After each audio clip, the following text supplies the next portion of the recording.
I'm Joyce Oglesby, founder of Beyond This Point Ministries, a resource to encourage women to relinquish the past, enhance the present, and embrace the future. Many viewers are already familiar with who I am and the focus of my ministry. Perhaps you're joining me for the first time. If so, I would encourage you to visit my website at www.joyceoglesby.com to learn more about my speaking ministry and what I have to offer. I'd encourage you to invite me to your ladies' groups, whether a MOPS or a mom's club, whether a church or business group, Rotary Club, senior citizens.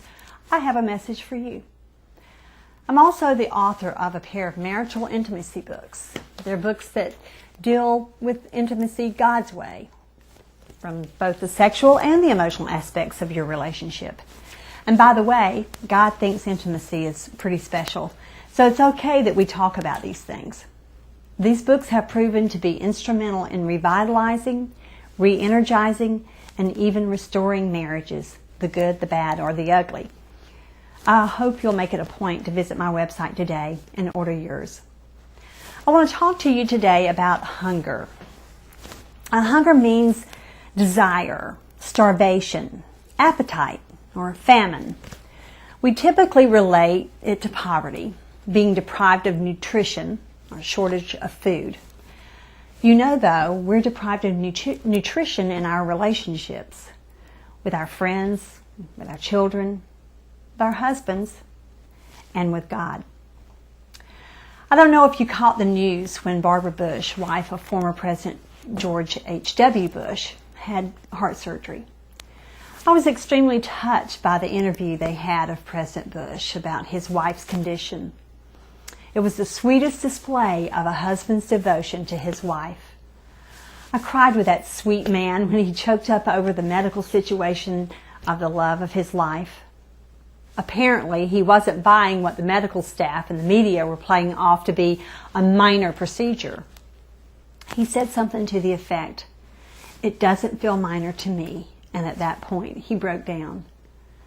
It was a touching moment for many Americans, especially those of us who understand and appreciate the sacredness of marriage. This picture former President Bush painted about marriage spoke volumes to me.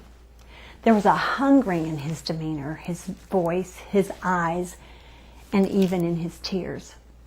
It was a hungering for more time. Lord, give me more time with my wife. His plea was unspoken, but his actions were telling.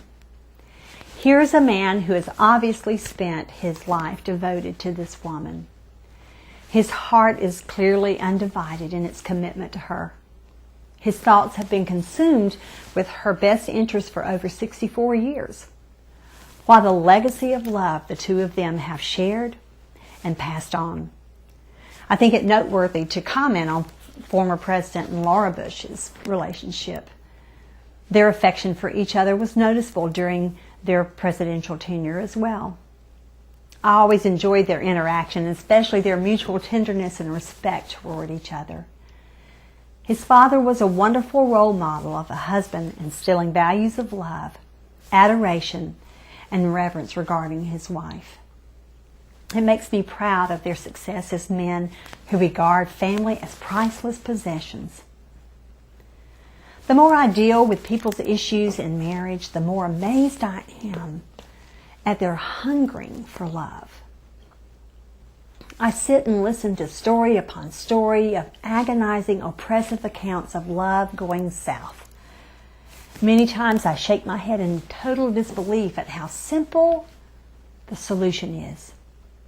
Yet stubbornness, pride, and self-seeking agendas get in the way. People are hungering to experience a marriage that fulfills them, one that completes them, and one that satisfies them. I sit patiently and allow them to vent incessantly about their perceived concerns for the relationship. Once they've exhausted their agitation, we then move on to address the issues one at a time. We diligently move through each problem, and as best I can, I attempt to elicit the other side of the story from the very biased party. When people are honest with me, they typically begin to see the flip side perspective, and many times will actually defend their spouse at little or to no urging on my part. Once a person defends, I realize there's hope for this love.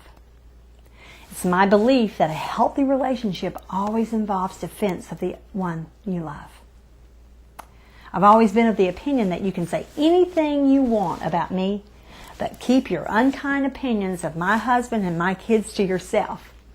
I can say what I might, but you, no, bad idea. When I suggest that people sit down and communicate, talk, you'd think I'd ask them to attempt brain surgery on their spouse. He or she won't talk to me. They just start yelling. Then I get mad and we both storm out of the room, and that's it. It's best we just don't talk about it. Best you don't talk? I think, how in the world can things be resolved when you don't talk about them? The problem is, people really don't know how to talk. I counseled with a newlywed young woman just this week. Through brokenness, she related to me how she couldn't talk to her husband, that he simply wouldn't listen to her, and in fact would usually start pointing fingers at her as the whole problem. Many of the things that she was sharing with me of how she broached an issue with him came across as very accusatory and quite demeaning of his manhood. He's currently without a job, as are many people right now, and moods are quite tense. Bills are mounting up and stress is at an all-time high in their home. I pointed out to her that her provider is probably feeling things are a bit out of his control, and he's taken his frustration out on her. Now, I'm going to address this dilemma in a future presentation, so be sure to watch for that. A comment this young lady made broke my heart. She said, "I don't feel any love from him right now, and I hunger for it." The longing in her voice was more than desperate. It was lost. I could tell she felt isolated. Her tone was mixed with fear for their future, not only their monetary position, but the status of their marriage as well. Her attempts at motivating him were a bit askew. So we spent the next hour working on her skills in approaching her husband. Again, I'll enumerate these for you in a later presentation. Hungering for our spouse is a famine that only we can remedy. There is no charitable organization that can solicit canned goods or medical supplies or bring in a host of missionaries that will satisfy this kind of hunger. If left unattended, this love deficiency in our life will surely promote marital demise. Hard to say where the deficiency began. It's different for different couples. Many times the love famine begins as a sexual depletion, reducing emotional involvement. For others, the scarcity progresses at an emotional distance, thus reducing sexual activity. Regardless of its origin, the marriage will often experience a harmful famine, and eventually the malnourishment spreads throughout the entire family unit. Now, hungering for your spouse is a good thing.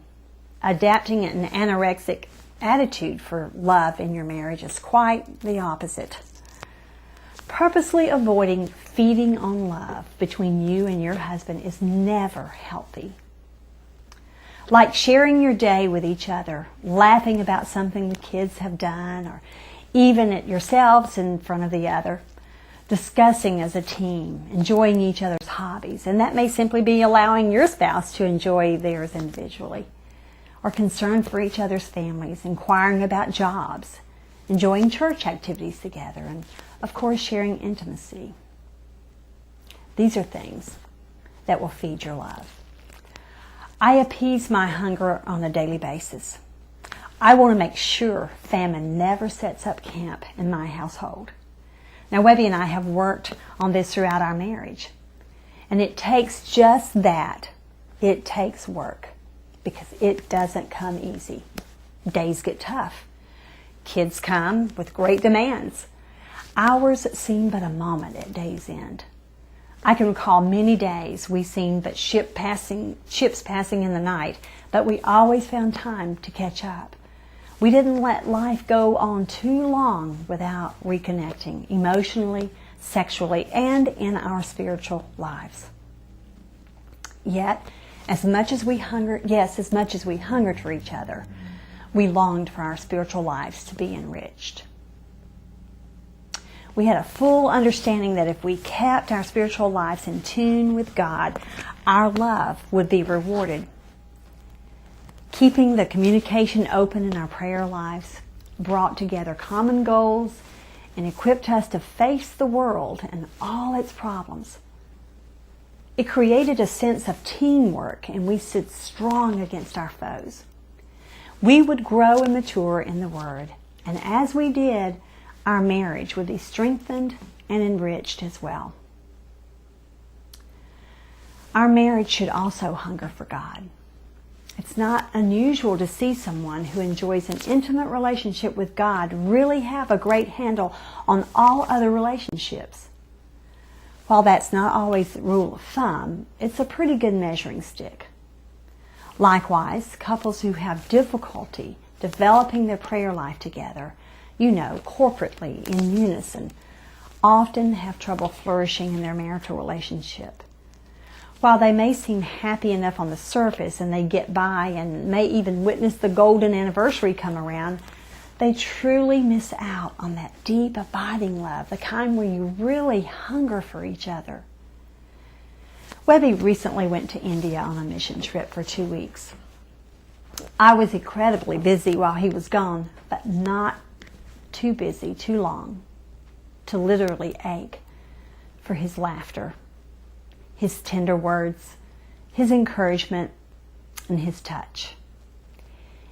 Each day he was away created within me a new appreciation for every way that he loves and cares for me.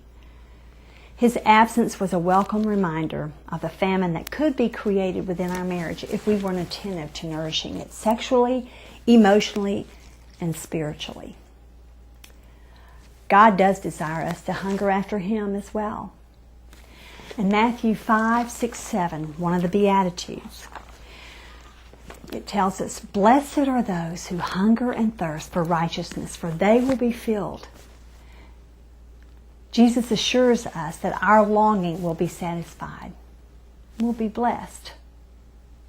Exposure to, experience in, and expression of that love is what will deepen our personal relationship with God. Exposure to His Word is the only way we will come to understand His will for our lives. Experience in prayer is the only way we will learn to communicate with our Lord, to listen to His voice, if you will, and develop a deep, abiding love with Him. Expression of our love for Him is what will cause us to continue to hunger, be filled, hunger, be filled, and then continue to hunger and continue to be filled day in, day out, year in, year out, and to spend eternity with the God we have spent our lives serving. In Psalms 42:1, David wrote a beautiful analogy of how we should hunger for our Lord. The words have become the lyrics to a very popular chorus. "As the deer pants for streams of water, so my soul pants for you, O God. My soul thirsts for God, for the living God. When can I go and meet with God?" If your soul isn't stirred when you read those words or hear the song, you are truly missing out on experiencing love at the ultimate level. Imagine how lives would be enriched if everyone hungered after God in this way. Imagine how marriages would be enhanced if spouses hungered for each other, really hungered. It takes so little effort to bring relief to a love famine in your home, whether it's emotional, sexual, or spiritual. Exposure, experience, and expression. It works in marriage too. Expose yourself to understanding what's going on with Him and make yourself available for time for just the two of you. Experience different means of communication and make a note of what evokes the greatest response. Express your love and create a hunger between each of you that will strengthen and deepen your marriage. As Christians, there's no reason to be caught in a famine in your marriage. We have the key right here in the Word. Exposure, experience, expression.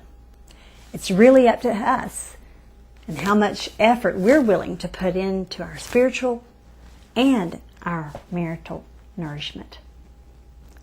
If you're struggling with hunger without being filled in your marriage, send me an email. Perhaps I can offer you a solution to explore. Or go to my website and pick up these bookends for marriage, keeping his pants on until he gets home, and turning her on and keeping her heart. You'll find a plethora of information in both books. They're designed for people who want to enhance their marriage, whether it's a blissfully happy one or a turbulent, shaky marriage. We deal with lots of issues, gals.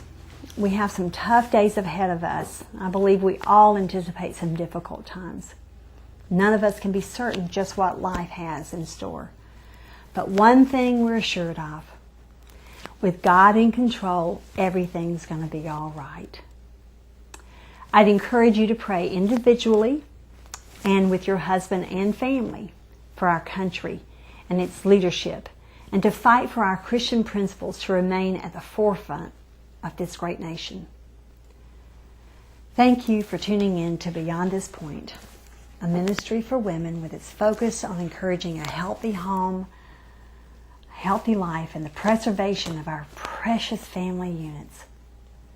May God bless your days, your homes, and your life, and I hope you'll join me next week.